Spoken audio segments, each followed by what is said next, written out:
ఇవాల్టి వార్తలు వాస్తవాల్లో మనతోందరూ BRS party senior నాయకులు గోసుల శ్రీనివాస్ యాదవ్ గారు, రాజకీయ విశ్లేషకులు సీనియర్ జర్నలిస్ట్ నర్రా విజయ్ గారు. గుడ్ మార్నింగ్ అండి, వెల్కమ్ టు వార్తలు వాస్తవాలు. ఇసుక రేవంత్ ఖేల్ ఖతం అయిపోయింది అనేది రాజకీయ వర్గాల్లో జరుగుతున్న చర్చ. ఎందుకంటే ఎమ్మెల్సీల ఎంపికలో, ఎమ్మెల్సీ అభ్యర్థిత్వాల ఎంపికలో మొత్తం అధిష్టానమే చూసుకుంది. రేవంత్ రెడ్డిని పూర్తిగా పక్కన పెట్టింది. రేవంత్ రెడ్డి స్వయంగా వేం నరేందర్ రెడ్డి కోసం ఎంత ట్రై చేసినా, తాపత్రయపడినా కూడా నరేందర్ రెడ్డికి అభ్యర్థిత్వం ఇవ్వడానికి అధిష్టానం అంగీకరించలేదు. సో దీంతో ఢిల్లీకి వెళ్ళి ప్రయత్నాలు చేద్దామన్నా కూడా రేవంత్ రెడ్డిని ఢిల్లీకి వద్దంట అధిష్టానం ఆపేసి తమకు తానుగానే 3 పేర్లను సూచించి రాష్ట్ర కాంగ్రెస్ నాయకత్వానికి పంపించింది. అద్దంకి దయాకర్, శంకర్ నాయక్ అండ్ విజయశాంతి. సో ఈ 3 ఎంపికలో రేవంత్ రెడ్డి పాత్ర ఏమాత్రము లేదు అనేది రాజకీయ వర్గాల్లో జరుగుతున్నటువంటి చర్చ. రైట్, గోసుల శ్రీనివాస్ యాదవ్ గారు, సో కాంగ్రెస్ నుంచి 3 ఎమ్మెల్సీ అభ్యర్థిత్వాలు, తర్వాత బీఆర్ఎస్ పార్టీ నుంచి దాసోజు శ్రవణ్ గారికి అభ్యర్థిత్వం ఖరారైంది. సో దీంట్లో కాంగ్రెస్ అభ్యర్థిత్వాల ఎంపికలో మొత్తం అధిష్టానమే ఎంటర్ అయిపోయింది. రేవంత్ రెడ్డి మాట చెల్లుబాటు కాలేదు అనేది చాలా స్పష్టంగా రాజకీయ వర్గాలు వాళ్ళ సర్కిల్స్లో జరుగుతున్నటువంటి చర్చ. అంటే ఒకటి ఏంటంటే, స్పష్టంగా కాంగ్రెస్ పార్టీ అంటేనే లైజనింగ్ల మీద, లాబింగ్ల మీద అది వస్తుంటుంది. సో అదేవిధంగా ఈరోజు రేవంత్ రెడ్డి కూడా మనం ఎట్లా ముఖ్యమంత్రి అయ్యిండు, ఆయనకంటే సీనియర్లు ఉండి, తర్వాత చాలామంది సీనియర్లు జానారెడ్డి, ఉత్తమ్ కుమార్ రెడ్డి, కోమారెడ్డి లాంటి ఉన్నా కూడా లైజనింగ్ చేసి ఆయన పీసీసీ తెచ్చుకోవడం, తర్వాత ముఖ్యమంత్రి కావడం ఇదంతా జరిగింది. ఎందుకు చెప్తున్నా ఇదంటే, అదే లైజనింగ్ మళ్ళీ చేయాలని కూడా ప్రయత్నం చేస్తే చేయనీయలేదు. అదేవిధంగా గతంలో కూడా కొన్ని ఏవో సంబంధించిన పదవులు ఇయ్యేటప్పుడు కూడా ఆయన చాలా ఒంటెద్దు పోకడ పోయింది. కాబట్టి అప్పుడున్న ఇన్ఛార్జి అయిన దీప మనిషిని తీసేసి ఒక యాక్టివిస్ట్ మోడల్లో ఉన్న కాంగ్రెస్ కంప్లీట్ లాయల్గా ఉన్న ఎవరైతే ఉన్న నటరాజన్ను ఈరోజు ఇచ్చిండ్రు. నటరాజన్ ఇచ్చిండ్రు అంటేనే నీకు చెక్ పెట్టినట్టు. ఎందుకు అంటే, ఏదైతే కాంగ్రెస్ స్పష్టంగా కాంగ్రెస్ కార్యకర్తలు ఎన్ఎస్యూ నుంచి బ్యాక్గ్రౌండ్ నుంచి కావచ్చు, లేదా పార్టీ బ్యాక్గ్రౌండ్ నుంచి కావచ్చు, అట్లాంటి వ్యక్తులకే ఇవ్వాలనేది పార్టీ లైన్ తీసుకున్నది. కాబట్టి నటరాజన్ను ఇక్కడ ఇన్ఛార్జ్ చేసింది. లేకపోతే గతంలో ఉన్న ఇన్ఛార్జ్తోనే నడిపించేవాళ్ళు. అంటే ఇక్కడ మనం అర్థం చేసుకోవాల్సింది ఏంటంటే, రేవంత్ రెడ్డిని అధిష్టానం నమ్మట్లేదు. ఎందుకు నమ్మట్లేదు అంటే, ఆయన వ్యవహార శైలి కావచ్చు, అతను తీసుకున్న నిర్ణయాలు కావచ్చు, లేదా ప్రభుత్వం మీద వ్యతిరేకత వస్తున్నది కావచ్చు. ఇప్పుడు ఎగ్జాంపుల్ జనగణన ఉన్నది. జనగణన చేయాలనేది ఆయన కోరిక. ఏది, రాహుల్ గాంధీ మా 60 సంవత్సరాలు మేము పరిపాలించినాం, మేము చేయలేదు, మోసం చేసినాం బీసీలకు, సో కనీసం ఇప్పటికైనా నేను చేయాలనేది ఒక లైన్ తీసుకున్నాడు. అది మంచి లైనే, వెల్కమ్ చేయాల్సింది. కానీ దాన్ని కూడా తప్పుల తడకతో చేసినాం అనేది రాహుల్ గాంధీ యొక్క ఆలోచన, ఏఐసిసి ఆలోచన. అంటే అన్ని విధాలుగా చూసుకున్నప్పుడు, పథకాల విషయంలో కావచ్చు, పాలసీల విషయంలో కావచ్చు, పదవుల విషయంలో కావచ్చు, నువ్వు ఒంటెద్దు పొగడబోతున్నావు, నీ గ్రూపును పెంచుకుంటున్నావు. ఎక్కడి నుంచి అయితే బయట నుంచి వచ్చిన ఒక గ్రూప్ ఉందో, వేం నరేందర్ రెడ్డికి ట్రై చేసిండు చాలా విపరీతంగా. ఇప్పుడు వేం నరేందర్ రెడ్డి బ్యాక్గ్రౌండ్ ఏంది, ఎక్కడి నుంచి వచ్చిండు, ఆయనతో పాటు టీడీపీ నుంచి వచ్చిండు. సో కాబట్టి అట్లాంటి వేం నరేందర్ రెడ్డికి ఇవ్వలేదు. అదేవిధంగా ఈరోజు ఇచ్చిన వాళ్ళందరూ కూడా కాంగ్రెస్తో ఉన్నోళ్ళు, కంప్లీట్గా రాజకీయ జీవితం కాంగ్రెస్తో మొదలైన వాళ్ళు.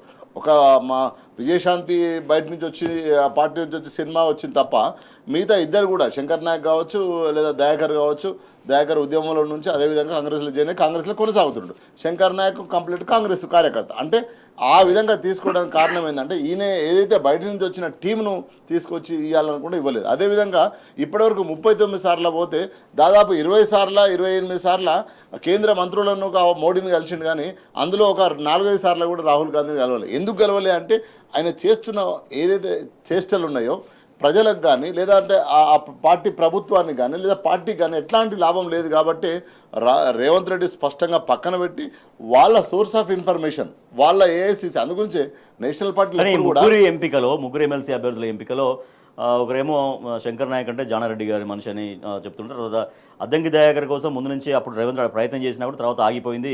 ఇప్పుడు అద్దంకి దయాకర్ కోసం పెద్దగా ముఖ్యమంత్రి రేవంత్ రెడ్డి ప్రయత్నించలేదు అనేది ఒక చర్చ సాగుతుంటే, ఏకంగా విజయశాంతి గత 15 నెలలుగా ఒక్కడంటే ఒకసారి కూడా ముఖ్యమంత్రి రేవంత్ రెడ్డిని కలిసింది లేదు, అధికారికంగా ముఖ్యమంత్రి ప్రోగ్రామ్స్లో పాల్గొన్నది లేదు. సో టోటల్గా అధిష్టానం నుంచి మాత్రమే ఈ ముగ్గురికి వచ్చేసింది. ఇప్పుడు ఇక్కడ డిసైడ్ చేసింది party. PCC president is NSU background, వచ్చిన నటరాజన్ ఎన్ఎస్యూ బ్యాక్గ్రౌండ్, మిగతా పార్టీ సీనియర్ నాయకులు, వీళ్ళతో చర్చించి నిర్ణయాలు తీసుకున్నారు. అద్దంకి దయాకర్ ఉద్యమం నుంచి వచ్చిండు, రేవంత్ రెడ్డి రాకముందే 2 సార్లు టికెట్ ఇచ్చింది పార్టీ, 2 సార్లు ఓడిపోవడం జరిగింది. శంకర్ నాయక్ గారు కాంగ్రెస్ పార్టీ, విజయశాంతి కాంగ్రెస్ పార్టీలో జాయిన్ అయింది, ఏఐస్తో సంబంధం ఉంది, పాలిటిక్స్ ఉండొచ్చు, స్ట్రాటజీలు ఉండొచ్చు, ఉమెన్కి ఇవ్వాలనే పాలసీలో బీసీ మహిళకి ఇవ్వాలనే ఉండొచ్చు. కాబట్టి ఇక్కడ రేవంత్ రెడ్డి ఏ విషయంలో కూడా ఇప్పుడు ఎందుకు రాహుల్ గాంధీ టైం ఇస్తలేడు, ఒక నిమిషం ఎందుకు ఇవ్వట్లేదంటే నువ్వు తీసుకున్న నిర్ణయాల వల్లనే కదా. ఎందుకు ఇన్ఛార్జిని మార్చిండ్రు, ఎట్లాంటి ఇన్ఛార్జ్ చేసిర్రు, ఒక యాక్టివిస్ట్ మోడల్లో ఇన్ఛార్జ్ చేసిర్రు.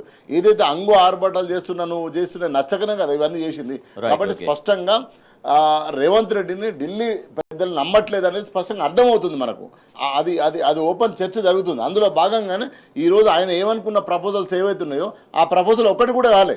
ఒకవేళ ఆయన గెలిచినట్టయితే, హైకమాండ్ రెస్పెక్ట్ ఇచ్చిన అయితే, హైకమాండ్ కన్సర్న్ చేసిన అయితే వేం నరేందర్ రెడ్డికి రావాలి. తర్వాత ఇంకొక తను దొమ్మాట సంబంధించిన వాళ్ళకు ట్రై చేసి రావాలి, కానీ రాలేదు అంటే అర్థమైంది అక్కడ ఆయన చెల్లుబాటు అవుతలేదు. ఎందుకు చెల్లుబాటు అవుతుంది? ఆయన పరిపాలన మీద కేంద్ర ఏఐసిసి పార్టీకి ఇంట్రెస్ట్ లేదు, స్పష్టంగా అర్థమవుతుంది. విజయ్ గారు, ముఖ్యమంత్రి రేవంత్ రెడ్డి స్వయంగా సూచించినటువంటి పేరును కూడా అధిష్టానం పక్కన పెట్టింది అంటే, సో అంటే మా పార్టీ అంటే వారు చెప్పినట్టుగా ఉన్నదాకా ఉన్నటువంటి ఇన్ఛార్జిని మార్చి మీనాక్షి నటరాజన్ తీసుకొచ్చిన తర్వాత ఇక ముఖ్యమంత్రి మాట కాదు, డెఫినెట్గా కాంగ్రెస్ పార్టీగా పీసీసీ నుంచి ఒక నాయకత్వం అట్లా చర్చలు జరిగి ఏకంగా అధిష్టానం నుంచి గ్రీన్ సిగ్నల్ ఇవ్వడమే తప్పించి ముఖ్యమంత్రి రేవంత్ రెడ్డి మాట కాదు, ఆయన మాట చెల్లుబాటు అయ్యే పరిస్థితి లేదు అనేది కాంగ్రెస్ పార్టీలో అంతర్గతంగా జరుగుతున్నటువంటి చర్చ. సో బయట కూడా రాజకీయ వర్గాల్లో ఇది ఎటువంటి చర్చకు తెరతీసింది. అంటే కాంగ్రెస్ పార్టీ కల్చర్ చూసుకున్న ముఖ్యమంత్రి రేవంత్ రెడ్డిని సెలెక్ట్ చేసిన తర్వాత మొత్తం ఆయన చేతుల్లో పెడితే పార్టీ సర్వనాశనం అవుతుందనే ఒక భావన క్రమంగా అధిష్టానానికి వచ్చినట్టు అర్థమవుతున్నటువంటి. ఎందుకు రీజన్, గతం ముఖ్యమంత్రి అయ్యే సమయంలోనే పార్టీలో ఉన్నటువంటి నాయకులు వీళ్ళంతా ఈయన ఆర్ఎస్ఎస్ బ్యాక్గ్రౌండ్, ఈయన కాంగ్రెస్ సిద్ధాంతం వేరు, ఈయనకున్నటువంటి భావజాలం వేరు అనేది చెప్పినటువంటి అంశం. కానీ అప్పుడు ఎలక్షన్ ఉన్నటువంటి మూడ్లో ఈయనను సెలెక్ట్ చేసి ముఖ్యమంత్రిగా పెట్టారు. పెట్టిన తర్వాత క్రమంగా ఈయన యాటిట్యూడ్ గాను, ముఖ్యమంత్రి యాటిట్యూడ్ కాంగ్రెస్ భావజాలము, గాంధీ సిద్ధాంతాలకు, కాంగ్రెస్ సిద్ధాంతాలకు అనుకూలంగా ఉండటం లేదు. నిరంతరం ఆర్ఎస్ఎస్ భావజాలంతో ఉన్నటువంటి బీజేపీకి దగ్గర అయ్యే ప్రయత్నం చేస్తున్నారు. మోడీకి సంబంధించినటువంటిది నిరంతరం ఢిల్లీ పోయి మోడీని కొనియాడడం, బడేబాయ్ అనడం, ఇటీవల కాలంలో మోడీ చాలా మంచోడు అని అనడం, ఇవన్నీ కాంగ్రెస్ పార్టీ హైకమాండ్ గమనించింది. ఇక్కడ ఉన్నటువంటి కాంగ్రెస్ పార్టీ నాయకత్వము చెప్పడం జరుగుతున్నది. మార్చినటువంటి నేపథ్యంలో ఇన్ఛార్జి నటరాజన్ గారు పూర్తిగా గాంధేయవాద పార్టీ సిద్ధాంతం ప్రకారం ఉన్నటువంటి ఒక వ్యక్తి. ఈ సిద్ధాంతాన్ని కాదని రేవంత్ క్రమంగా ఆర్ఎస్ఎస్ భావజాలం వైపు మొగ్గు చూపుతున్నారు. పార్టీ ఏ క్షణమైనా పుట్టి ముంచే అవకాశం ఉన్నది. గతంలో ఒకసారి వీళ్ళు కాంగ్రెస్ పార్టీ ఏ రకంగా వైఎస్ రాజశేఖర రెడ్డి ఉన్నటువంటి సమయంలో పూర్తిగా వైఎస్ రాజశేఖర రెడ్డికి ఇస్తే, రాజశేఖర రెడ్డి కొన్ని సందర్భాల్లో నేను తెలంగాణ అంశం వచ్చినప్పుడు నేను రిజైన్ చేసి వెళ్ళిపోతా అని ఒక రకమైనటువంటి హెచ్చరిక చేసి కాంగ్రెస్ పార్టీని ఒక అందులో పడేసిన, డిఫెన్స్లో పడేసి కాంగ్రెస్ పార్టీని శాసించేటువంటి ఇప్పుడు కూడా ఆ పరిస్థితి అధిష్టానం ఆ ఒపీనియన్కు వచ్చిన దానికి కారణాలు ఏం కనిపిస్తున్నాయి అనేది ఒకటైతే, అంటే సీనియర్లను పట్టించుకోవట్లేదు, సీనియర్లని పక్కన పెట్టేసి వేరే వాళ్ళనే ముఖ్యమంత్రి రేవంత్ రెడ్డి ప్రోత్సహిస్తున్నారనేటువంటి కంప్లైంట్స్ కూడా అనేకం వాళ్ళ దగ్గర నుంచి అధిష్టానానికి వెళ్ళినట్టుగా కూడా ఒక వాదన ఉంది. ఉన్నాయి. ఇవన్నీ ఎగ్జాంపుల్స్ ఏంటంటే హైకమాండ్ చెప్పినటువంటి పనులు పార్టీ సిద్ధాంతాన్ని కట్టుబడి ఉండకపోవడం, మోడీని కొనియాడుతూ ఉండడం, క్రమంగా రాష్ట్రంలో BJP alliance, NDA Telugu Desam BJP దీనికి సంబంధించినటువంటి కూటమిని ఏర్పాటు చేసే దిశగా ఈయన ఇంటర్నల్గా రాజకీయం చేస్తున్నారనే ఒక అనుమానం పార్టీ హైకమాండ్కు రావటం జరిగింది. ఎట్లున్నా ఇది క్రమంగా చంద్రబాబు నాయుడు అదేవిధంగా బీజేపీ వైపు క్రమంగా అదే పొరపాటు చేసినామని ఒక ఆలోచన పడే విధంగా హైకమాండ్కి ఇక్కడ ఉన్నటువంటి నాయకులు చెప్పడం కావచ్చు, ఆయన యాటిట్యూడ్ కావచ్చు. ఢిల్లీలో దాదాపు అపాయింట్మెంటే ఇవ్వట్లేడు కదా, ఇన్ని నెలల నుంచి అపాయింట్మెంట్ ఇచ్చినా ఫోటో కూడా దిగనియట్లేడు. ఫోటో మోడీతో దిగిన ఫోటో వస్తుంది కానీ రాహుల్ గాంధీ తోటి దిగినటువంటి ఫోటో రాహుల్ గాంధీ దిగనియట్లేరు. ఎందుకంటే ఈయనకున్న భావజా ఆర్ఎస్ఎస్ భావజా రోజు నన్ను అన్నటువంటి గుజరాత్లో పార్టీకి సంబంధించినటువంటి వాళ్ళు ఆ బీజేపీకి తొత్తులుగా పనిచేస్తున్నారు రాహుల్ గాంధీ అన్నటువంటి సమయంలో అది తెలంగాణ ఒక ముఖ్యమంత్రి అలా పనిచేస్తున్నారు అనే ఒక భావం క్రమంగా పార్టీ హైకమాండ్ పార్టీ మూల సిద్ధాంతానికే వ్యతిరేకంగా పోతున్నటువంటి సిచ్యువేషన్ అనేది అబ్జర్వ్ చేసింది కాంగ్రెస్ పార్టీ. అందుకే ఇది క్రమక్రమంగా పూర్తిగా తమ గ్రిప్పులోకే తెచ్చుకోవాలి. ఆయనకు ఎమ్మెల్యేగా ఉన్నట్టు సీఎంగా ప్రపోజల్ వచ్చిన సందర్భంలో 30 మంది ఎమ్మెల్యేలు సాలిడ్గా ఉన్నటువంటిది అంశం వచ్చింది. ఇప్పుడు ఆ 30 మంది ఎమ్మెల్యేలు దాదాపు 15-18 వరకు తగ్గించగలరు. మిగతా అంత హైకమాండ్ ఉంది. ఆ 15 మంది ఎమ్మెల్యేలను కూడా పూర్తి హైకమాండ్ చేతిలోకి తీసుకున్న తర్వాత ఈయనకు సంబంధించినటువంటి నిర్ణయం తీసుకునే అవకాశం కనిపిస్తుందని మాత్రం రాజకీయ వర్గాల్లో చెప్తారు. కాంగ్రెస్ పార్టీ నాయకులు కార్యకర్తలు ఎవరు మాట్లాడినా మా పార్టీ ఈ రకంగా అయిపోయింది అనే ఒక ఆవేదన ఆందోళన మాత్రం వ్యక్తం చేస్తున్నారు. సీఎం రేవంత్ రెడ్డిని కాంగ్రెస్ పార్టీ అధిష్టానం పూర్తిగా పక్కన పెట్టేస్తుంది. ముఖ్యమంత్రి తీసుకున్నటువంటి నిర్ణయాలు కావచ్చు అని చెప్పేటువంటి ఒపీనియన్స్ను ఏమాత్రం పరిగణలోకి తీసుకోవట్లేదు. సో దానికి నిదర్శనంగానే ఏకంగా విజయశాంతికి ఎమ్మెల్సీ అభ్యర్థిత్వం ఖరారు కావడం అనేది, తర్వాత మిగిలినటువంటి వాళ్ళకు కూడా ఈసారి ముఖ్యమంత్రి రేవంత్ రెడ్డి ఎటువంటి ప్రయత్నం చేయలేదు. కేవలం అక్కడ అధిష్టానం ఎంటర్ అయిపోయి పీసీసీతో డిస్కస్ చేసి అట్లా ఆ ముగ్గురు అభ్యర్థిత్వాలు ఖరారు చేసింది తప్పించి పూర్తిగా రేవంత్ రెడ్డిని అయితే పక్కన పెట్టేసింది. ఆయన వ్యవహార శైలి నచ్చట్లేదు అంటూ రాజకీయ వర్గాల్లో జరుగుతున్నటువంటి చర్చ. బీఆర్ఎస్ ఎమ్మెల్సీ అభ్యర్థిగా డాక్టర్ దాసోజు శ్రవణ్ని ప్రకటించారు బీఆర్ఎస్ పార్టీ అధినేత కేసీఆర్ గారు. సో ఇవాళ ఆయన నామినేషన్ వేయబోతున్నారు. సో ఆల్రెడీ గతంలోనే గవర్నర్ కోటాలో ఎమ్మెల్సీ అయ్యే అవకాశం వచ్చినప్పటికీ కూడా కొన్ని కారణాల వల్ల అది చేతికి అందలేదు. కానీ ఇవాళ ఎమ్మెల్సీగా ఆయన అభ్యర్థిత్వం ఖరారు కావడం, ఎమ్మెల్సీగా ఆయన మరికొద్ది రోజుల్లో ఎమ్మెల్సీగా మారబోతున్నారు మా దాసోజు శ్రవణ్ కుమార్. రైట్, గోసుల శ్రీనివాస్ యాదవ్ గారు, దాసోజు శ్రవణ్ కుమార్ గారి అభ్యర్థిత్వం ఖరారుకు సంబంధించి కూడా ముందుగా దాసోజు శ్రవణ్ అన్నకు శుభాకాంక్షలు అండ్ కంగ్రాచులేషన్స్. తర్వాత ఒకటి ఏంటంటే అంటే స్పష్టంగా బీఆర్ఎస్ పార్టీ అంటే దేశంలో కానీ లేదా రాష్ట్రాలలో కానీ ప్రాంతీయ పార్టీలతోనే బీసీలకు ప్రధానంగా న్యాయం జరిగింది. ఎస్సీ ఎస్టీ బీసీలకు ప్రధానంగా మనం ఎక్కడ చూసుకున్నా కూడా. అదేవిధంగా బీఆర్ఎస్ పార్టీ తెలంగాణ అస్తిత్వం కోసం ఆత్మగౌరవం కోసం పుట్టి తెలంగాణను సాధించుకున్న తర్వాత కూడా ఎక్కువ శాతం పదవులు కావచ్చు, బాధ్యతలు కావచ్చు రాజకీయంగా. ఇప్పుడు ఫస్ట్ స్పీకర్ మధుసూదనాచారి, అదేవిధంగా స్వామి గౌడ్ ఉద్యమాల నుంచి వచ్చిన స్వామి గౌడ్ మొదటి స్పీకర్ తెలంగాణకు. అట్లా నీకు బీఆర్ఎస్ పార్టీ ఎప్పుడు కూడా బీసీ నాయకత్వంలో బీసీలకు ఎక్కువ అవకాశాలు ఇచ్చింది. ప్రాంతీయ పార్టీలు ఎక్కువ అవకాశం ఇస్తారు.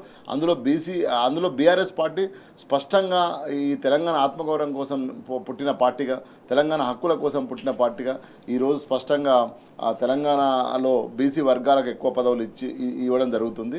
అదేవిధంగా రేపు జాతీయ పార్టీలతో చాలా కష్టం. ఎందుకంటే జాతీయ పార్టీల లాబింగులు లైజనింగులతోనే పోతుంది కాబట్టి చాలా ఇబ్బందికరంగా ఉంటుంది. అందులో భాగంగానే ఒక ఉద్యమకారుడు, తెలంగాణ ఉద్యమంలో కీలక పాత్ర పోషించిన శ్రవణ్, అదేవిధంగా విద్యార్థి నాయకుడిగా ఉస్మాన్ యూనివర్సిటీలో జనరల్ సెక్రటరీగా పనిచేసి వివిధ కార్పొరేట్ కంపెనీలకు కూడా ఒక లీడర్షిప్గా పనిచేసి ఈరోజు ఒక మంచి హోదానిచ్చి ప్రజా గొంతుకగా ఎన్నో సమస్యల మీద శ్రవణ్ గారు పోరాటం చేయడం జరిగింది. మనం ఎన్నో చూసినాం, ఎన్నో పోరాటాలు. దూరమైనటువంటి అవకాశం మళ్ళీ ఈసారి ఈ రూపంలో గవర్నరు వివిధ కారణాల రాజకీయ గవర్నర్ అంటే ఒక తల్లి పాత్ర పోషించాల్సిన గవర్నరు ఒక రాజకీయ పాత్ర పోషించి ఎంత చేసినా కూడా ఏం జరిగేది ఏమి ఉండదు కదా. అంటే ఆమె బీజేపీ అపాయింట్మెంట్ గవర్నర్ కాబట్టి బీజేపీ గవర్నర్ లాగానే బీజేపీ పార్టీ లాగానే వ్యవహరించింది. అది అందరికీ తెలుసు.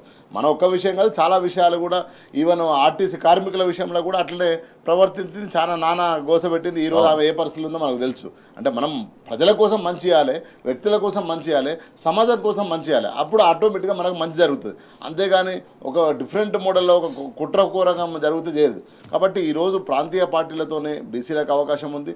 అదేవిధంగా రేపు జరగబోయే సమావేశం కూడా మనం చర్చించుకుంటాం. కాబట్టి బీసీలకు ప్రధానంగా ప్రాంతీయ పార్టీలతోనే అవకాశం ఉంటుంది. శ్రవణకు ఇవ్వడం అనేది గొప్ప అవకాశం. రైట్, విజయ్ గారు, చాలామంది ఒక నాలుగు సీనియర్ పేర్లు అన్నీ కూడా సరే బీఆర్ఎస్ పార్టీ అధిష్టానం చర్చించినప్పటికీ కూడా ఫైనల్గా శ్రవణ్ గారి వైపే మొగ్గు చూపారు కేసీఆర్ గారు.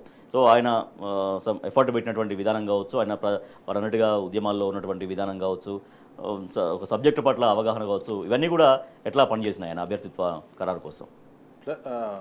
దాసోజు శ్రవణ్ గారికి ముందుగా శుభాకాంక్షలు. అయితే ప్రధానంగా ఒక టాలెంట్ ఉన్నటువంటి క్యాపబిలిటీ, చదువు, ఒక సామాజిక అంశాలు కావచ్చు, ఈ రకమైనటువంటి ఒక మేధావిగా ఉన్నటువంటి వ్యక్తిగా ఉన్నటువంటి దాసోజు శ్రవణ్ గారికి రావటం బీఆర్ఎస్ ఆ యాంగిల్లో ప్లస్ విధేయతకు సంబంధించినటువంటి అంశాలు, అదేవిధంగా ఒక కమిట్మెంట్, ఎక్కడున్నా ఏదైనా కమిట్మెంట్గా పనిచేయడము, ఉన్నటువంటి నాలెడ్జ్ని ఎప్పటికప్పుడు ప్రతిపక్షంలో ఉన్నటువంటి సమయంలో అధికార పార్టీ చేస్తున్నటువంటి ప్రజా వ్యతిరేక కార్యక్రమాల పట్ల సునిశ్చితంగా విమర్శ చేయడం, లోతుగా అధ్యయనం చేసి పోరాటం చేయడం, కోర్టులలో కొట్లాడడం కావచ్చు, ఎమ్మెల్సీకి గవర్నర్ కోటాలో ఇచ్చినటువంటి ఎమ్మెల్సీకి సంబంధించినటువంటి అంశంలో సుప్రీంకోర్టు దాకా పోయి కొట్లాడటం, ఒక గవర్నరు ఒక రాజకీయంగా కక్ష సాధింపు చర్యల్లో భాగంగా ఈ రకంగా అవకాశం వచ్చినటువంటి ఒక ఉద్యమకారులకు కావచ్చు, అదేవిధంగా సామాజికంగా ఉన్నటువంటి వ్యక్తులకు కావచ్చు వస్తున్నటువంటి అవకాశాలను రాజకీయ కక్షతోటి గవర్నర్ ఇట్లా ఆపడం సరైందన్నటువంటి కాదనే అంశం మీద కొట్లాట చేసినటువంటిది తెలంగాణ ఉద్యమంలో, ప్రధానంగా తెలంగాణ ఉద్యమం కానించి కూడా పోషించినటువంటి పాత్ర, విధేయతతో ఉండడం, ఇవి బాగా కలిసి వచ్చినటువంటి అంశాలు. దాసరి శ్రవణ్ గారికి శుభాకాంక్షలు.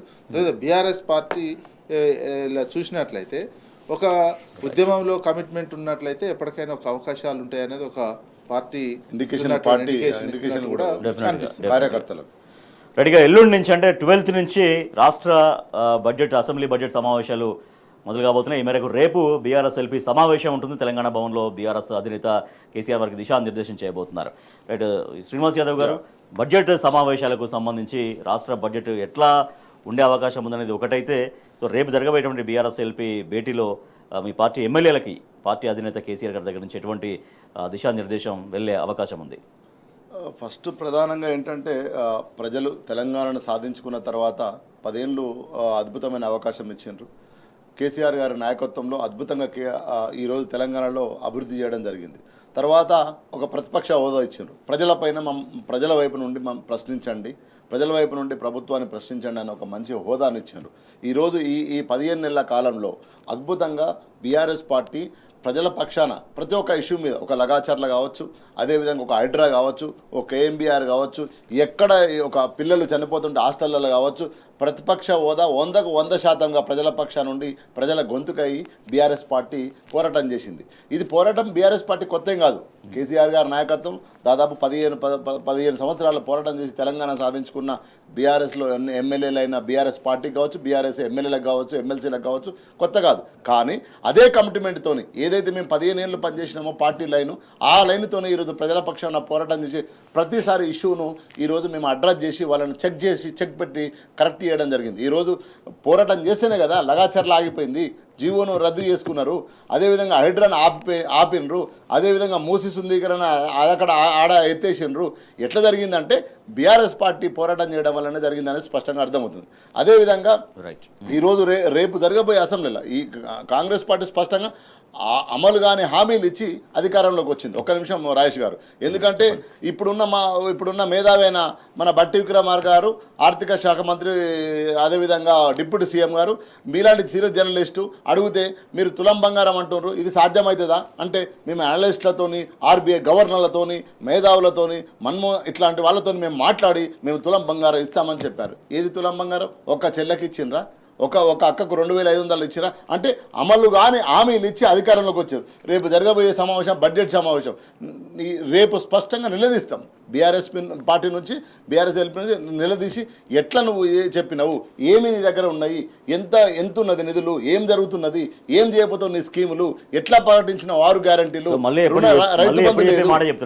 గత ప్రభుత్వం మళ్ళీ అప్పులు, గత ప్రభుత్వం అంటే గత ప్రభుత్వంలో నువ్వు కూడా హెల్ప్ లీడర్ ఉన్నావు కదా, నీకు కూడా బడ్జెట్లో ఉన్నావు కదా, బడ్జెట్ సమావేశంలో నువ్వు కూడా మాట్లాడినావు కదా. ఈజే ఎల్పీ లీడర్గా మాట్లాడిండు ఆయననే, ఈరోజు ఆర్థిక మంత్రి ఆయననే హామీలు ఇచ్చింది అని సంతకం చేసిండు. రేపు హౌజ్లో నిలదీసి ప్రజలకు వాళ్ళు చేసిన మోసాలు స్పష్టంగా ప్రజలకు చెప్పే బాధ్యత బీఆర్ఎస్ పార్టీగా అద్భుతంగా వ్యవహరిస్తాం. అదే ఎజెండా మా అధినాయకుడు బీఆర్ఎస్ ఎమ్మెల్యేలకు నిర్ణయిస్తాడు. రైట్, విజయ్ గారు, అనేక హామీలు ఇచ్చారు. కాంగ్రెస్ ప్రభుత్వం అధికారంలోకి రాగానే 6 గ్యారెంటీలు ఉన్నారు, ఇంకా అనేక హామీలు ఇచ్చారు. సో వాటికి నిజంగా బడ్జెట్ కేటాయింపులు జరిగాయంటే గత బడ్జెట్లో కూడా ఎటువంటి కేటాయింపులు అనేది జరగలేదు. ఏదో ఒక దానికి జరిగితే అది కూడా నామమాత్రంగా జరిగినటువంటి పరిస్థితి, కేటాయింపులు మాత్రమే జరిగాయి. సో ఇప్పుడు ప్రధాన ప్రతిపక్షంగా బీఆర్ఎస్ మొదటి నుంచి వ్యవహరిస్తున్నటువంటి తీరు కావచ్చు, ప్రజలతో కనెక్ట్ అవుతున్నటువంటి విధానము, ఇదంతా కూడా రేపటి నుంచి అంటే ఎల్లుండి నుంచి జరగబోయేటువంటి బడ్జెట్ సమావేశంలో ఎట్లా రిఫ్లెక్ట్ మరింతగా అయ్యే అవకాశం ఉంది? 25-26 ఆర్థిక సంవత్సరానికి ప్రవేశపెట్టబోయే బడ్జెట్ అంచనాలకు సంబంధించినటువంటి ఆల్రెడీ ఇప్పుడు జరుగుతున్నటువంటి కరెంట్ బడ్జెట్ ఇయర్లో రాష్ట్ర బడ్జెట్ చాలా ఘోరమైనటువంటి ఫలితాలే వస్తున్నాయి, కనిపిస్తున్నాయి. దాదాపు పోయిన ఆర్థిక సంవత్సరం కంటే 15,000 కోట్లు తగ్గినాయి. వివిధ రకాలుగా రావాల్సినటువంటి ఆదాయం. వీళ్ళు సంపద సృష్టించలేదు, కొనుగోలు శక్తి పెంచలేదు, ప్రజల ఆదాయాలు పెంచలేదు, అందుకని తగ్గిపోయింది. అసలు 15,000 కోట్లే తగ్గిపోయింది అంటే అసలు టార్గెట్ ఇంకో అదనంగా 15,000 రాలి అంటే దాదాపు 30,000 కోట్లు ఇప్పుడు నడుస్తున్నటువంటి ఆర్థిక సంవత్సరంలో డబ్బులు రాలేనటువంటిది. నెక్స్ట్ ఫైనాన్షియల్కి మీరు ఏ రకమైనటువంటిది పెడతారు? ఈ బడ్జెట్లో మీకు ఏదైతే కీలకమైన 25, 26 తర్వాత 27, 26, 27 అనేది నెక్స్ట్ లాస్ట్ బడ్జెట్ లాగానే ఉండే అవకాశం ఉంటుంది. అంత కీలకమైనటువంటిది కాదు. ఈ బడ్జెట్ సమావేశాల్లో మీరు ఇచ్చినటువంటి హామీలు, మీరు ఇచ్చినటువంటి మీరు స్టడీ చేసి మాకు 60 సంవత్సరాల ఎక్స్పీరియన్స్ ఉంది మేనిఫెస్టో తయారు చేసి శ్రీధర్ బాబు నేతృత్వంలో ఇచ్చినటువంటి హామీలు చాలా కీలకం. ఈ సంవత్సరం ఇంప్లిమెంటేషన్ చేయడం, రైతు భరోసా కావచ్చు, పెన్షన్ల పెంపుదల కావచ్చు, ఇతర ప్రభుత్వ ఉద్యోగులకు సంబంధించిన డిఏలు, జీతాల పెంపుకు సంబంధించినవి కావచ్చు, తులమంగారం స్కూటీలు, ఇవన్నీ ఈ అంశాలు ఈ బడ్జెట్లో వస్తాయా, మీరు ఏ రకంగా అనే అంశాన్నే ప్రధానంగా ప్రవేశపెడితే దానికి సంబంధించినటువంటి ప్రతిపక్ష పార్టీగా ఉన్నటువంటి బీఆర్ఎస్ ఏ రకంగా ఇచ్చినటువంటి హామీలు ఏ రకంగా నెరవేర్చలేకపోతున్నారు. మీరు ఉత్తుత్త హామీలు ఇచ్చినట్లయితే రాష్ట్రం ఈ రకంగా దివాలా తీశారు. మొత్తం రాష్ట్ర ఆర్థిక పరిస్థితిని ఇన్ని రోజులు అప్పుల పేరుతో అన్నారు. మీరు అంతకంటే ఎక్కువ అప్పులు చేసినటువంటిది. ప్లస్ భూములు తనఖా పెట్టి ఎఫ్ఆర్బిఎం పరిధిలోకి ఎక్కడొస్తామో ఏమో అని చెప్పి భూములు తనఖా పెట్టి డబ్బులు తెస్తున్నాయి కూడా ఎటుపోయాయి. రైతు భరోసాకి ఈ నెల ఆఖరి వరకు వేస్తామని చెప్పినటువంటి మీరు ఇప్పటి వరకు వేయలేనటువంటి సిచ్యువేషన్, 3 ఎకరాల లోపు కూడా వేయలేనటువంటి పరిస్థితి ఎందుకు వచ్చింది? మీరు రిజిస్ట్రేషన్ ఆదాయం పడిపోయింది, ఎక్సైజ్ ఆదాయం పడిపోతుంది, అన్ని రకాల ఆదాయాలు పడిపోతున్నటువంటిది. మీకు ఎక్కడ సంపద క్రియేషన్ కాలే. వచ్చినటువంటి 1.5 ఏడాది కాలంలో దాదాపు ఎక్కడ సంపద క్రియేషన్ కాలేదు, కొనుగోలు శక్తి పెరగలేదు, క్రమంగా ఆదాయాలు తగ్గుతున్నటువంటిది, ఎంప్లాయ్మెంట్ పెరగట్లేదు. అందుకే రాష్ట్రంలో ఈ రకమైనటువంటి ఆర్థిక పరిస్థితి. ప్లస్ మీరు అంటున్నాడు ఫస్ట్ బడ్జెట్ సమావేశాలకు ముందు మీరు బీసీకి సంబంధించినటువంటి తీర్మానం చేస్తారా, బిల్లు 1-2 బీసీ రిజర్వేషన్లకు సంబంధించి బిల్లు పెడతారా, తీర్మానం అనేది ఇంకా క్లారిటీ లేదు. మీరు బిల్లు పెట్టి సెంట్రల్కి పంపిస్తే అయ్యేది ఏమి ఉండదు. బిల్లు పెట్టి ఇక్కడ మీరు ఇంప్లిమెంటేషన్ చేయాల్సినటువంటి అవసరం ఉంటుంది. అది మీ చేతులు ఉందా లేదా, ఇది క్లారిటీ రావాల్సినటువంటి అవసరం ఉంది. రైట్ శ్రీనివాస్ యాదవ్ గారు, అంటే స్పష్టంగా ఏంటంటే వాళ్ళకు అమలు కానీ హామీలు ఇచ్చి వచ్చిండ్రు. ఇప్పుడు అందుగురించి రుణమాఫీ కాలేదు, మాకు రైతు భరోసా రాలేదంటూ కాంగ్రెస్ ఎమ్మెల్యే కాదు ప్రతి ఊర్లో ఇప్పుడు పరిస్థితి ఇది కాదు. దీనికంటే ఏంటంటే మన గ్రామ సభలు జరిపినారు. ఏ గ్రామ సభనైనా పోలీసులు లేకుండా గ్రామ సభ జరిపినరా? గ్రామ సభ అంటే ఏం చేయాలి? గ్రామాల ప్రజలతో కూర్చుంచి ఎట్లాంటి పథకాలు పెట్టాలి, ఏమొస్తున్నాయి అనే ఇందిరమ్మకు సంబంధించిన విషయాలు ఈరోజు అట్లా చర్చ జరిగిందా? ప్రతి గ్రామ సభలో ఒక కానిస్టేబుల్, ఒక ఎస్ఐ ఉంటేనే తప్ప గ్రామ సభ దీనికి కాదా? సర్పంచ్ ఎలక్షన్లు పెట్టలేకపోయినారు. చేతగాని ప్రభుత్వం కాదా? నేనేమంటున్నా అంటే ఇప్పటి వరకు కూడా ముఖ్యమంత్రికి ఏం తెలియదు. ఎందుకంటే ఒక నిమిషం అండి, ఎందుకంటే రాగానే నేను ఇక్కడ లంకెబిందెలు ఉన్నాయనుకోండి, ఏదో ఏ ముఖ్యమంత్రి అయినా కాస్త తెలివి ఉన్న మంత్రి అన్నా ఉన్న లంకెబిందెలు ఉంటాయా? రూపాయి రాక రూపాయి పోగా ఉంటుంది. అది కూడా తెలియదు. ఇక్కడ లంకెబిందెలు ఉన్నాయనుకున్నా లంకెబిందెలు లేవు, ఖాళీ బిందెలు. అంటే నీ అవగాహన రహితము, నీ బడ్జెట్ మీద, ఈ తెలంగాణ ప్రజల మీద, తెలంగాణ సమస్యల మీద, నువ్వు ఇచ్చిన హామీల మీద ఏ మాత్రం అవగాహన లేదనేది స్పష్టంగా అర్థమవుతుంది. రేపు బడ్జెట్లో ఏం పెడతారో ప్రతిపక్ష హోదాలో ప్రతిపక్ష పార్టీగా తప్పకుండా మేము నిలదీస్తాం, ప్రజల కోసం మాట్లాడతాం. ఎల్లుండి నుంచి రాష్ట్ర అసెంబ్లీ బడ్జెట్ సమావేశాలు మొదలు కాబోతున్నాయి. ఇప్పటికే ప్రజా సమస్యల విషయంలో ప్రధాన ప్రతిపక్షంగా బీఆర్ఎస్ ప్రజల పక్షాన నిలబడి ఫైట్ చేస్తుంది. ఇక బడ్జెట్ సమావేశాల్లో కూడా అదే పందా కొనసాగించబోతుంది. మరో పక్కన ఎక్కడికక్కడ కాంగ్రెస్ పార్టీ నాయకులను, ఎమ్మెల్యేలని నిలదీస్తున్నారు. సాగునీళ్లు అందట్లేవు, పంటలు ఎండిపోతున్నా కూడా అంటూ, తర్వాత రైతు బంధు గురించి, రైతు భరోసా గురించి, అఫ్కోర్స్ రైతు రుణమాఫీ ఇవన్నీ కూడా మాకు జరగలేదంటూ ఎక్కడెక్కడ నిలదీస్తున్నటువంటి పరిస్థితి. రాష్ట్ర రైతాంగం నీళ్లు లేక తీవ్ర గోసపడుతున్నటువంటి పరిస్థితి. సో ప్రాజెక్టుల్లో నీళ్లు ఉన్న నీళ్లను కూడా ప్రాపర్గా వినియోగంలోకి తీసుకురాకపోవడంతో కొన్ని వేలాది ఎకరాల్లో, మొత్తం ఓవరాల్గా రాష్ట్ర వ్యాప్తంగా లక్షలాది ఎకరాల్లో పంటలు ఎండిపోతున్నాయి. దేవాదుల ప్రాజెక్టు విషయంలో ఉమ్మడి వరంగల్ జిల్లాలో అయితే దాదాపుగా కొన్ని వేలాది ఎకరాల్లో పంటలు ఎండిపోతున్నటువంటి పరిస్థితి. సో మనం ఒకసారి చూడొచ్చు డీటెయిల్డ్గా. ఇరిగేషన్ అనేది ఎట్లా హస్తవ్యస్తం అయిపోయింది, ఇరిగేషన్ని పూర్తిగా ఎట్లా విస్మరిస్తుంది రాష్ట్ర ప్రభుత్వం అనేది. సో ఎట్లా అది మనం చూడొచ్చు. గొర్రెలు మేస్తున్నాయి. అవును, పశువులకు మేతగా మారుతున్నటువంటి పరిస్థితి. రైట్ శ్రీనివాస్ యాదవ్ గారు, ఈ పరిస్థితి ఇలాగే కొనసాగాల్సిందేనా? అట్లీస్ట్ ఒక ప్రణాళిక బద్ధంగా వ్యవహరిస్తే ఈ సిచ్యువేషన్ నుంచి చాలా వరకు బయటపడే అవకాశం ఇప్పటికి కూడా ఉంది. అయినా కూడా ప్రభుత్వానికి సరైన ముందు చూపలేకపోవడం అని చాలా బాధాకరం. ఎందుకంటే తెలంగాణ ఉద్యమంలో మేము 99 నుంచి పనిచేస్తున్నాం కదా. ఆ రోజు ఒకప్పుడు పాలమూరు నుంచి కొన్ని వలసలు పోయేది బస్సులే, భీమండికి, దుబాయ్, తర్వాత బాంబేకి పోయేది. అదేవిధంగా నీళ్లు లేక ఆ రోజు కరెంటు రాక ఎంతోమంది రైతులు పంట పండగ చనిపోయినది మనం చూసినాం. సో మేము బాలగోపాల్ తెలంగాణ వచ్చిన తర్వాత అద్భుతంగా నీళ్ళు ఇచ్చి విదిన్ ద 4 ఏళ్ళల్లో 3 ఏళ్ళల్లో నీళ్ళు ఇచ్చి 64 లక్షల మెట్రిక్ టన్నులు ఉన్న పంటను 1,64,00,000 పైగా తీసుకొస్తే ఈరోజు ఏ పరిపాలన చేస్తున్నారు? ఎంత బాధాకర విషయము. అద్భుతంగా పంట ఎంత అంటే అసలు కొనలేకున్నంత పంట పండింది 10 ఏళ్ళల్లో. ఎట్లొచ్చినాయి నీళ్ళు? ప్రాజెక్టులు కట్టి మిషన్ కాకతీయ ద్వారా చెరువులను ఏదైతే మన కాకతీయులు కట్టించిన చెరువులను పూడిక తీసి తాంబాలలో ఉన్న లాంటి చెరువులను మంచిగా చేసుకొని నీళ్ళు ఇచ్చి పంట పండించి ఆ రైతుకు పెట్టుబడి ఇచ్చి ఈ దేశంలో ఎక్కడ ఉన్నదండి? ఈ ప్రపంచంలో ఎవరైనా రైతుకు నువ్వు బిజినెస్ చేస్తా అంటే పెట్టుబడి ఇస్తారు, నువ్వు ఇంకోటి చేస్తా అంటే పెట్టుబడి ఇస్తారు, కానీ నీకు వ్యవసాయం చేస్తా అంటే పెట్టుబడి ఇచ్చి అనే ఆలోచన వచ్చింది మొట్టమొదటి గారు కేసీఆర్ ఆలోచన. అదేవిధంగా రైతు అకాల కారణంగా ఎలా చనిపోయినా కూడా 5 లక్షలు ఒక కుటుంబానికి భరోసా, రైతునే రాజు చేయాలని. సో ఇట్లా అద్భుతమైన కరెంటు, నాణ్యమైన కరెంటు. ఒకప్పుడు మనం చూసినాము రాజేష్ గారు, 3 పేసా 2 పేసా 3 పేసా 2 పేసా అని పోయి రాత్రి పూట బాయికాడ పండుకొని పాము గుట్టి చచ్చిపోయింది, తేలు గుట్టి చనిపోయిన రైతులు ఎంతోమంది ఉన్నారు. కరెంటు రాక స్టార్టర్లు ఎగిరిపోయి, మోటార్లు కాలిపోయి, ట్రాన్స్ఫార్మర్లు కాలిపోయి, ఇట్లాంటి తెలంగాణను సస్యశ్యామలంగా నీళ్లు పైకి వచ్చే నీళ్లు. నల్లగొండ మొన్న నేను చెరువుగట్టు ప్రాంతంలో పోతే ఒకప్పుడు బావి బొర్రేది, ఇప్పుడు బావి 7 గంటలు 8 గంటలు లోపడిపోయింది. ఇదంతా ఏంటి? నీకు పరిపాలన చేతగాక తెలంగాణను మళ్ళా నీ గురువు అయితే ఎట్లా పరిపాలించిండో మళ్ళీ అదే పరిపాలన ఈరోజు స్పష్టమవుతుంది.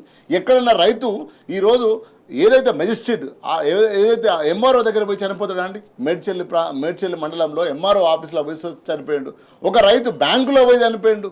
సూసైడ్ అండి. ఎంత ఘోరము అంటే నేను స్పష్టంగా ఏమంటున్నానంటే రేవంత్ రెడ్డికి, కాంగ్రెస్ ప్రభుత్వానికి ఎట్లాంటి చిత్తశుద్ధి లేదు, ఎట్లాంటి కమిట్మెంట్ లేదు, అఘోరంగా పరిపాలిస్తున్నారు ఈరోజు. ఏంది పరిస్థితి మనం చూసుకుంటే? గొర్రెలకు బర్రెలకు మేతలు, పంట వరి పంట. మేము ఇప్పుడు ఏదో అబద్ధాలు చెప్తలేము కదా. 2014 కంటే ముందు ఈ రాష్ట్రంలో ఎంత పంట ఉత్పత్తి అయింది, 2014 తర్వాత ఎంత ఉత్పత్తి అయింది, ఎట్లా నువ్వే చెప్పినావు కదా. ఉత్తమ్ కుమార్ రెడ్డి నిన్నగాక మొన్న 1,60,00,000 పంట వస్తుంది మేము కొంటున్నామని చెప్పినావు. ఎట్లా పండింది? 60 ఏళ్ళు నువ్వు పరిపాలించినావు కదా. 60 ఏళ్ళు నువ్వు పరిపాలిస్తే ఎక్కడున్నది? 10 ఏళ్ళు బీఆర్ఎస్ పార్టీ అదే కేసీఆర్ గారి నాయకత్వంలో పరిపాలిస్తే ఎట్లుంది? ఎట్లా నీళ్ళు ఇచ్చి వనరులు కల్పిస్తే అప్పుడు కదా రైతులు వ్యవసాయాన్ని అదే కదండి అవకాశం ఉంటుంది. ఈ రోజు చంద్రబాబు నాయుడు చెప్పిండు కదా, ఇక్కడ కరెంటు మీకు పరిపాలించుకోరాదు, మీకు చేత కాదు అన్నోడు ఈడ 1 ఎకరం అమ్మితే ఆంధ్రాలో 10 ఎకరాలు వచ్చే పరిస్థితి వచ్చింది. చంద్రబాబు నాయుడే చెప్పిండు కదా. ఒకప్పుడు అక్కడే ఎకరం అమ్మితే ఇక్కడ 10 ఎకరాలు కొనే పరిస్థితి నుంచి 10 ఏళ్ళల్లో ఇక్కడ 1 ఎకరం అమ్మితే ఆంధ్రాలో పోయి 10 ఎకరాలు కొనే పరిస్థితి తీసుకొచ్చి రైతును ఆత్మగౌరవాన్ని, రైతు ఆర్థిక పరిస్థితిని, రైతు చైతన్యాన్ని అంత తీసుకొచ్చిన బీఆర్ఎస్ పార్టీ అంత అద్భుతంగా పరిపాలిస్తే వచ్చి 15 నెలలు నాయన నువ్వు ఇంతవరకు రైతు బంధు ఏమవుతుంది? రైతు భరోసా నేను 15,000 ఇస్తా అంటివి, 15,000 గంగల పోను ఇచ్చే 10,000 అన్న అయిపోతుంది. ఎకరానికి 1 రోజు ఎత్తివి, 2 ఎకరాలు 1 రోజు ఎత్తివి, 2.5 ఎకరాలకు 1 రోజు ఎత్తివి. ఇప్పటి వరకు 3 ఎకరాలు దాటకపోయా 2 లక్షలు రుణమాఫీ అంటే నేనేమంటున్నా అంటే ఒక్క పథకం కూడా కనీసం కన్సర్న్ రైతులు కదా, ఆ రైతులకు కూడా నువ్వు న్యాయం చేయకపోతేవి. ఈరోజు కరెంటు కూడా సగం కరెంటు రాబట్టి, ఆగమాగం కరెంటు రాబట్టే రైతులు ఎందుకు ఒక మనిషి రాజేష్ గారు ఒక మనిషి చచ్చిపోవాలంటే ఎంత స్ట్రగుల్ పడాలి? ఎంత మనిషి ఉట్టిగా చచ్చిపోడు కదా, మనకి ఇంత చేయగలితేనే గుంజుకుంటాం. అట్లాంటిది నేను చచ్చిపోతున్నా అని చెప్పి చచ్చిపోతున్నా అంటే ఎంత కష్టమైతే చచ్చిపోతాడు ఒక రైతు.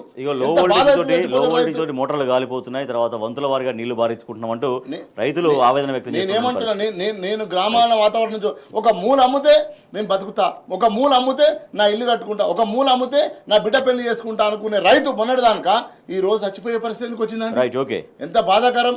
ఇదంతా కాంగ్రెస్ పార్టీకి ఉసురు దక్కుతుంది అని చెప్తున్నాను నేను. తెలంగాణ రైతుల ఉసురు దక్కుతుంది కాంగ్రెస్ పార్టీకి. రైట్ విజయ్ గారు, రైతుల ఇబ్బందులు ఏమైనా ఎట్లా ఉన్నాయో ఈ ఫోటోగ్రాఫ్స్ అన్నీ అవే చెప్తున్నాయి.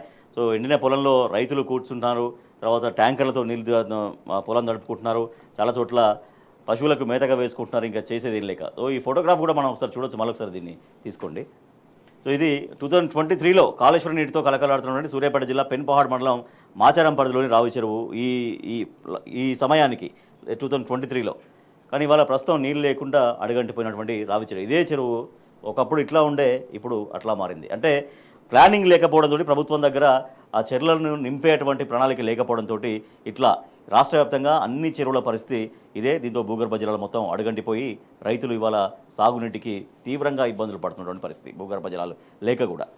విజయ్ గారు, మెయింటెనెన్స్ లేకపోవడం, ఒక కాన్సెప్ట్ లేకపోవడం, రైతాంగం ఒక ప్లాన్, మన వ్యవసాయం ఏంది తెలంగాణ చెరువులతో నిండినటువంటిది, చెరువులను నింపుతున్నట్టయితే నిరంతరం దానికి కావాల్సిన బోర్లు పెరగడం, భూగర్భ జలాలు అడుగంటకుండా మెయింటెనెన్స్ అవుతున్నటువంటి దశ.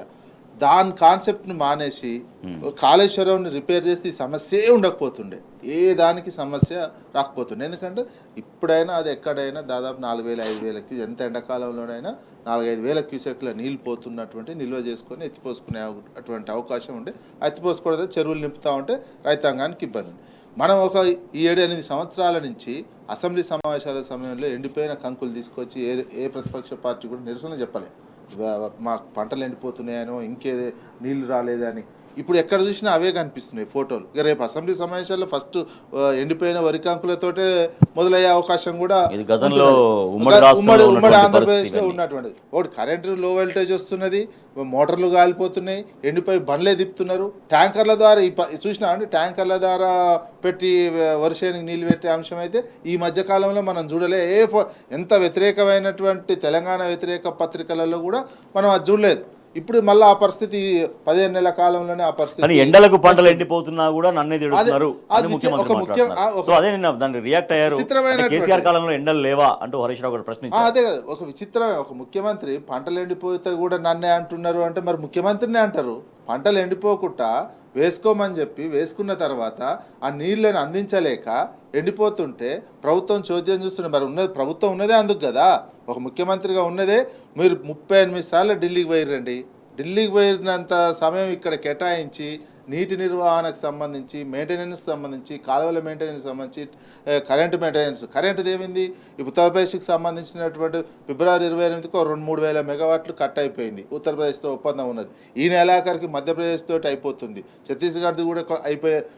ఈ ఒక 4-5 వేల మెగావాట్లకు సంబంధించినటువంటి ఈ నెలాఖరికి రాలేకపోతుంది. అందుకే ఈ కోతలు వస్తుంది. దానికి సంబంధించిన ఆల్టర్నేటివ్ చూడలేకపోయారు. అందుకే కరెంటు లో వోల్టేజ్ రావడం, మోటార్లు కాలిపోవడం, ఎండిపోవడానికి అదొక కారణం అవుతుంది. ఇదంతా ఏంటంటే ముందు జాగ్రత్త చర్యగా ప్రణాళిక లేకపోవడం. ఇక ఈ నెల ఇది అయిపోతుంటే మనం ఉత్తరప్రదేశ్ నుంచి అయిపోతుంటే మనం నిల్వబెట్టుకున్నది ఏ నుంచి తీసుకురావాలి అనేది ఒక ఫాలో అప్ లేకపోవడం, అధికారుల మీదనే వదిలేయటం. వీళ్ళు 38 సార్లు ఢిల్లీకి, దాదాపు ఇన్ని రోజులు 38 సార్లు ఢిల్లీకి తిరిగినటువంటి వ్యవస్థే కనిపిస్తుంది ఒక ముఖ్యమంత్రి తప్ప. ఒకసారి ఇరిగేషన్కి సంబంధించిన మినిస్టర్ కావచ్చు, వీళ్ళు కావచ్చు. మెయింటెనెన్స్ దేవాదులో చూస్తే ఏముంది? మెయింటెనెన్స్ కనీసం దేవాదులో కొన్ని నీళ్లున్నా కనీసం మెయింటెనెన్స్ లేక ఆ సమస్య వస్తుంది దేవాదులు. అదే కాళేశ్వరం రిపేర్ చేసి ఉంటే మీరు ఈ రావి చెరువు ఎండిపోయేటువంటి పరిస్థితి వస్తుండేనా? ఇప్పుడు తుంగతుర్తి ఏరియాలో మొత్తం ఎందుకు రైతాంగం రోజు రోడ్ల మీదకి వచ్చి ధర్నాలు చేస్తున్నారు? అన్ని పత్రికలలో కనిపిస్తుంది. ఎండిపోతున్న పంటలు అనేది నీకు పోయినాక అంతకుముందు ఉన్నటువంటి ప్రభుత్వాల్లో కనిపించింది, ఈ ప్రభుత్వంలో ఎందుకు కనిపిస్తున్నది అనేది ఈజీగా అర్థమవుతున్నది. వీళ్ళకి ఒక కాన్సెప్ట్ లేదు, వ్యవసాయం మీద దృక్పథం లేదు. ఆ నేపథ్యంలోనే వచ్చినటువంటి సమస్యలు ప్రభుత్వ నిర్లక్ష్యం, వైఫల్యం ద్వారానే. శ్రీనివాస గారు, కేసీఆర్ నాడు నీటిని ఒడిసి పడితే రేవంత్ ఏమో నీటిని ఇడిచిపెడుతున్నాడు.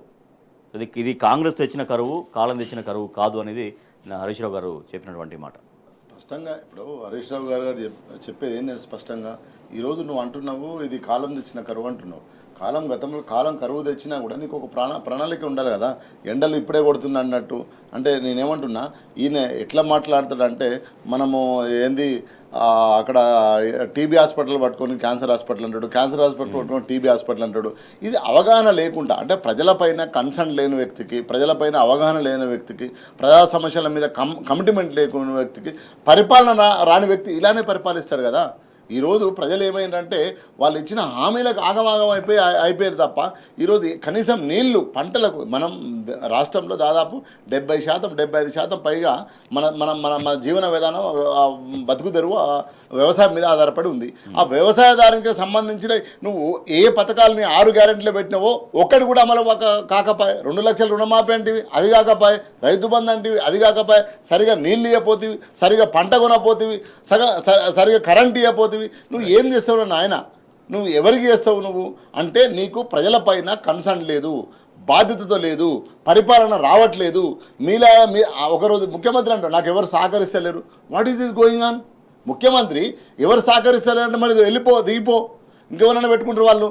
ఎందుకు అంటే నేనేమంటున్నా, ప్రజలు చచ్చిపోతుంటే కూడా నువ్వు మాట్లాడితే పంటలు ఎండిపోతే నిన్ను తిట్టపోతే ఎవరు తిడతారు? You are the chief minister, నువ్వు కదా పాలసీ చేయాల్సింది, నువ్వు కదా నిర్ణయాలు చేయాల్సింది. కాబట్టి స్పష్టంగా ఈరోజు అవగాహన లేని ముఖ్యమంత్రి, సంచులు మోసుడు, డబ్బులు మోసుడు, అన్న ఇంతకుముందు అంటుండు, సంచులు మోసుడు, ఢిల్లీకి పోవుడు, గల్లీకి పోవుడు తప్ప వేరే లేదు కదా. ఇప్పుడు ఎండ కొడుతుంది, పంటలు ఎండుతున్నాయి, ఎండ కొడితే కూడా పంటలు ఎండితే అన్నది చెడుతున్నారు అనేది.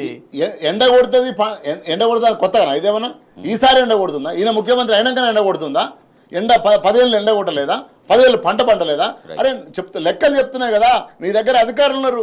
గతంలో ఉత్పత్తి ఎంత, ఇప్పుడు ఉత్పత్తి ఎంత, గతంలో వర్షపాతం ఎంత, ఇంకోటి చెప్పారు నిన్న హరీష్ రావు గారు, అత్యధికమైన వర్షపాతం కూడా మొన్ననే వచ్చింది.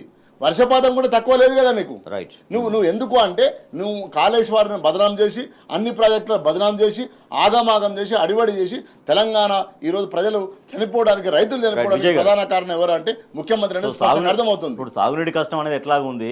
రేపు తాగునీటి స్టార్ట్ అవుతుంది హైదరాబాద్ లో. అసలు ఎండాకాలం ఇంకా ముందుంది వాస్తవానికి. ఎండాకాలం రాలే. తాగునీటి సమస్య ఎట్లా పరిష్కారం చేస్తారో, అసలు తాగునీటిని అందించేటువంటి ప్రణాళిక అయినా ఎట్లా తీసుకొస్తారో ఇప్పుడు ప్రభుత్వం దగ్గర పెద్ద తాగునీటి సిటీకి ఇంకా పెద్ద సమస్య. ఆల్రెడీ ఉన్నట్టు మిషన్ భగీరథ కూడా ఆదిలాబాద్ అంటే జిల్లాల్లో తాగునీటి నిన్న ఆందోళన కూడా మొదలైనాయి. గతంలో మిషన్ భగీరథకు సంబంధించిన కనీసం అది కూడా మెయింటెనెన్స్ చేయలేక తాగునీరు అందించలేకపోతుంది. హైదరాబాద్లో ఇప్పుడు రోజు ట్యాంకర్లు వేసుకోవాల్సినటువంటి అవసరం ఏర్పడింది. ఎందుకు? వీళ్ళు కావాల్సినటువంటి సుంకిశాల కూలిపోతే డెడ్ స్టోరేజ్ నుంచి తీసుకోవాల్సినటువంటిది దాన్ని వెంటనే చేయడము, అది ఎందుకు కూలిపోయిన కంపెనీకి వేసి దాన్ని ఒక కట్టే పద్ధతి త్వరగా సేమ్ ఇప్పుడు ఎస్ఎల్బీసీకి సంబంధించిన టన్నెల్ ఎట్ట కూలిందో ఒక తెలివి తక్కువతనంతో కట్టబోయి అది కూడా కూల్చేసి నీళ్లు రాకుండా చేయడమైనటువంటి పరిస్థితి. అది అందుబాటులోకి వస్తే ఈసారికి అసలు తాగునీటి ఇబ్బంది లేకపోయేదండి. మిషన్ భగీరథ ఎక్కడ మెయింటెనెన్స్ లేక ఊర్లో ఇప్పుడు నీళ్ళు లేక ఆదిలాబాద్ లాంటి చోట, హైదరాబాద్లో ఎట్లా కనీసం హైదరాబాద్లో ట్యాంకర్లన్నా ఫెసిలిటీ కనిపిస్తున్నటువంటిది ఉంది. ట్యాంకర్లతోటి అప్పుడే అది జనవరి నుంచే ప్రతి అపార్ట్మెంట్లు ట్యాంకర్లు వేసుకునేటువంటి పరిస్థితి హైదరాబాద్లో వచ్చింది. ఇప్పుడు ఫిబ్రవరిలో ఇంకెక్కువ పెరిగింది. మార్చిలో అయితే ఇక ట్యాంకర్లు లేని అపార్ట్మెంట్లు నడవలేనటువంటి సిచ్యువేషన్. ఫ్రీ గతంలో 20 లీటర్లు ఇస్తున్నటువంటిది ఉండే గత ప్రభుత్వం. ఇప్పుడు అసలు ట్యాంకర్లకు దాని మీద ట్యాంకర్లు ఎట్లా నింపాలనేది ఒక ప్రణాళిక పెట్టుకున్నది. ఎంత ఘోరమైనటువంటి పరిస్థితి హైదరాబాద్కి వచ్చింది. రాష్ట్ర వ్యాప్తంగా సాగునీరు లేక రైతులు తీవ్రంగా ఇబ్బందులు పడుతున్నారు. పంట పొలాలు ఎండిపోయి వాళ్ళు ఆవేదన వ్యక్తం చేస్తున్నారు. ఇక ట్యాంకర్లు తెచ్చుకొని పంటలు తడుపుకుంటున్నటువంటి పరిస్థితి. తర్వాత కొన్ని చోట్ల ఏమీ చేయలేక పశువులకు మేతగా పంటలు వదిలేస్తున్నారు. మరోపక్క తాగునీటి కష్టాలు వెంటాడుతున్నాయి. ఇంకా అసలు ఎండాకాలం ముందుంది. ఈ ఎండాకాలం అంతా కూడా తాగునీటికి మరింతగా ఇబ్బంది పడుతుంది. ప్రభుత్వం ఒక స్పష్టమైన ప్రణాళిక లేకపోవడంతో అనేది తెలుస్తుంది. 55 ఇంటిగ్రేటెడ్ గురుకులాలు ఏర్పాటు చేయబోతున్నట్టుగా ప్రభుత్వం ప్రకటన చేసింది.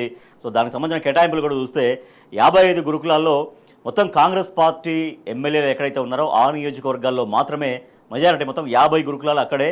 కేవలం బీఆర్ఎస్ పార్టీ ఎమ్మెల్యేలు ఉన్నటువంటి నియోజకవర్గాల్లో మొత్తం ఇప్పుడు 28 బీఆర్ఎస్ పార్టీ నుంచి ఎమ్మెల్యేలు ఉంటే, అంటే కొంతమంది 10 మంది కాంగ్రెస్ పార్టీకి జాయిన్ కాగా 28 కాన్స్టిట్యున్సీలో కేవలం 2 మాత్రమే బీఆర్ఎస్ పార్టీ నియోజకవర్గాలు ప్రాతినిధ్యం వహిస్తున్నటువంటి ఆ ఏరియాల్లో ఉన్నాయి. మిగిలినవి సిపిఐ ఒకటి, ఎంఐఎం ఒకటి, బీజేపీ ఒకటి, ఆ నియోజకవర్గాలు ఒకటి చొప్పున గురుకులాల కేటాయింపు అనేది జరుగుతోంది.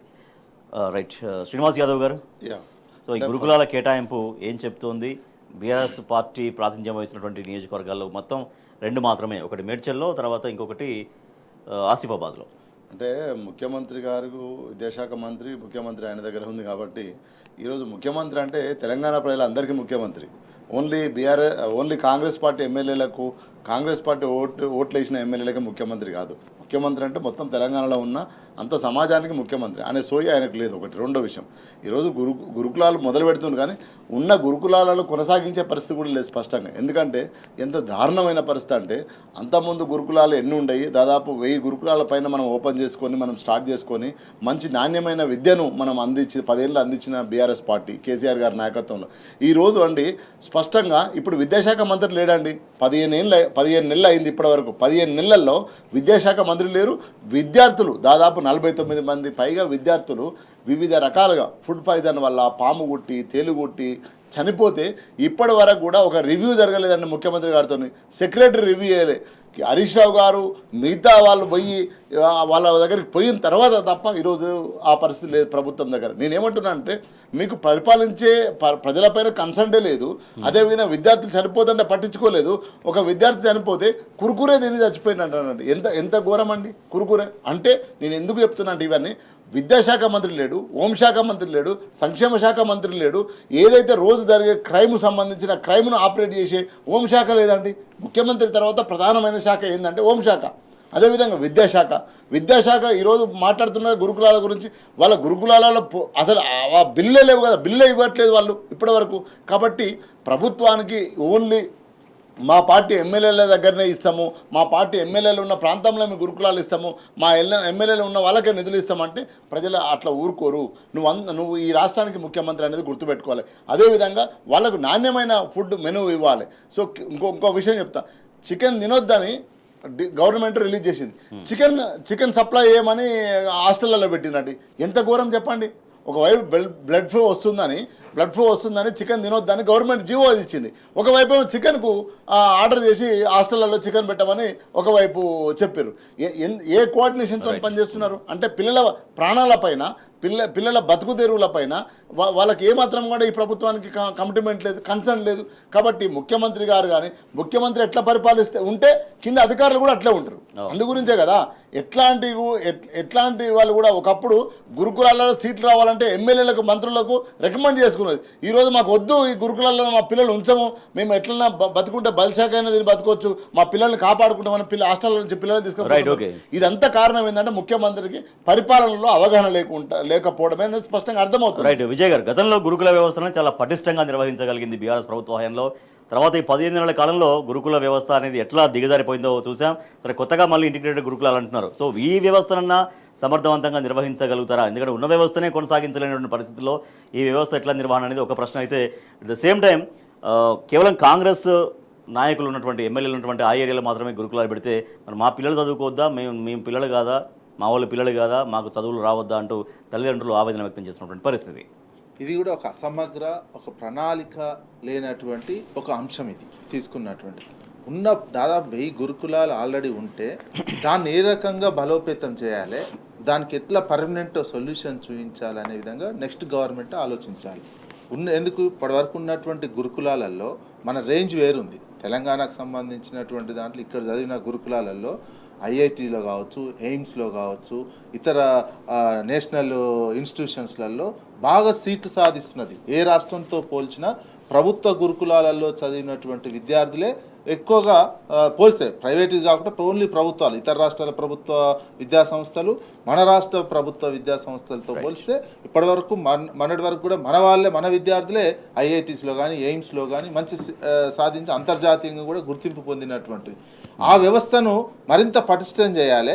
అక్కడ విద్యార్థులకు ఇబ్బంది రాకుండా మరింత నాణ్యమైన భోజనం పెట్టాలి. ఆ గురుకులాలను నిర్వీర్యం చేసి ఫుడ్ పాయిజను రోజు విద్యార్థులు చనిపోయినటువంటిది ఫుడ్ పాయిజన్. ఇప్పుడు కూడా ఈరోజు కూడా పెద్దంబరపేటలో ఫుడ్ పాయిజన్ అయినటువంటి ఈ సిచ్యువేషన్ కనిపిస్తుంది. ఆ వ్యవస్థను అట్లా నిర్వీర్యం చేస్తూ నేను ఇంకొక కొత్త వ్యవస్థను నియోజకవర్గానికి ఒకటి 200 కోట్ల చొప్పున ఒక ఇంటిగ్రేట్, దానికి ఒక ఈ ఇంటిగ్రేటెడ్ స్కూల్స్కి సంబంధించిన ఒక ఇంటిగ్రేటెడ్ విధానమే లేదు. ఏ సిలబస్ పెట్టాలి, ఎంతమందిని పెట్టాలి, ఒక్కొక్క ఇంటిగ్రేట్లో 5000 మందిని ఒకే దగ్గర పెడతామని ఒక గతంలో అన్నారు. అంటే 5000 మందిని ఒకే దగ్గర నీకు డైనింగ్ ఎట్లా పెడతావు ఏంటి, ఒక సమగ్రమైనటువంటి ప్రణాళిక లేదు. మరొకటి మనం చూస్తున్నాం విజయ్ గారు, ఇందిరమ్మ ఇళ్లలో ఎమ్మెల్యేల మాట వినాలి అనేది స్వయంగా మంత్రి కలెక్టర్లకు ఆదేశాలు జారీ చేశారు. దాంట్లో లబ్ధిదారుల ఎంపిక అనేది జరిగే అవకాశం ఉందనేది అర్థమవుతుంది. రోజు శుద్ధిని శుద్ధపూసన అని చెప్తున్నా మేము ప్రజాస్వామిక వాదులమని రోజు రాహుల్ గాంధీ రాజ్యాంగం పట్టుక తిరుగుతుంటే ఇందిరామరాజు ఇదే వివక్షత. ఈ వివక్షత అదే పక్కనే ఉన్నది చూడండి. ఆడ ఉన్నటువంటి పైన హోంగార్డులకు ఇందిరమ్మ ఇండ్లు కట్ చేస్తున్నారంట, రేషన్ కార్డులు కట్ చేస్తున్నారంట. అంటే ఇక నీకు ఎమ్మెల్యేలు ఒకవైపు ఎమ్మెల్యేలకు అధికారం ఇస్తున్నావు ఇందిరమ్మ ఇళ్ళ సెలక్షన్లో, మరోవైపు హోంగార్డులకు రేషన్ కార్డులు తీసేస్తున్నావు, ఇందిరమ్మ ఇండ్లు తీసేస్తున్నావు. వాళ్ళ బీపీఎల్ కింద ఉన్నటువంటిది ఈ రకమైన ప్రతిపక్షాలు ఉన్నటువంటిది కావచ్చు, ఒక అప్రజాస్వామికమైనటువంటి ఇందిరమ్మ అంటేనే ఎమర్జెన్సీ పెట్టి ఒక అప్రజాస్వామిక ప్రతిపక్షాలను తొక్కేసింది. సేమ్ అదే పరిపాలన చేస్తున్నారనే అర్థం వచ్చేటట్టే వీళ్ళు వ్యవహరిస్తున్నారు. కంక్లూడింగ్ శ్రీనివాస్ యాదవ్, ప్రజాపాలన అని చెప్పి అధికారంలోకి వచ్చిన కాంగ్రెస్ ప్రభుత్వం అప్రజాస్వామికంగా పరిపాలిస్తుంది అనేది మనకు స్పష్టంగా అర్థమవుతుంది. గతంలో బీఆర్ఎస్ పార్టీ కేసీఆర్ గారి నాయకత్వంలో 33 మెడికల్ కాలేజీలు పెడితే అన్ని జిల్లాలలో పెట్టిండ్రు. ఆడ బీఆర్ఎస్ ఎమ్మెల్యే ఉన్నాడా, కాంగ్రెస్ ఎమ్మెల్యే ఉన్నాడా, ఎంఐఎం ఎమ్మెల్యే ఉన్నాడా, సిపిఎం ఎమ్మెల్యే ఉన్నాడా, తెలంగాణ ప్రజలు మొత్తం ప్రజలే. ఎలక్షన్గా చూసి వదిలేయాలి. అంతేగాని ఒకసారి మీకు అధికారం ఇచ్చినాక, ఒకసారి ప్రజలు అవకాశం ఇచ్చినాక అద్భుతంగా ఈ తెలంగాణలో ఉన్న ప్రజలంతా నా ప్రజలనుకొని పరిపాలించాల్సిన బాధ్యత ముఖ్యమంత్రి పైన ఉంటుంది. కానీ అదంతా కాకుండా ఇప్పుడు ఇక్కడ ఒక కింద మంత్రి ఏమంటాడు, ఒక ఇందిరమ్మ ఇల్లు మా మాట వినాలంటే కాంగ్రెస్ కార్యకర్తలకే ఇవ్వాలి. అదేవిధంగా నిన్నగాక మొన్న మనం ఇక్కడ ఈ చర్చలో మాట్లాడిన ఇంతకుముందు నాగర్ కర్నూలులో ఒక ఎమ్మెల్యే మా కాంగ్రెస్ కార్యకర్తలు ఎవరు చెప్తే వాళ్ళకే పింఛన్లు ఇవ్వాలి, వాళ్ళకే రుణమాఫీ ఇవ్వాలి, వాళ్ళకే ఇందిరమ్మ ఇవ్వాలి, వాళ్ళకే అన్ని ఇవ్వాలి. మా కాంగ్రెస్ కార్యకర్తలు ఎవరు చెప్తే వాళ్ళకని కలెక్టర్ ఆధ్వర్యంలో కలెక్టర్ పక్కన ఊసబెట్టుకొని మాట్లాడుతున్నాడు. ఏం ప్రజా పరిపాలన ఆయన?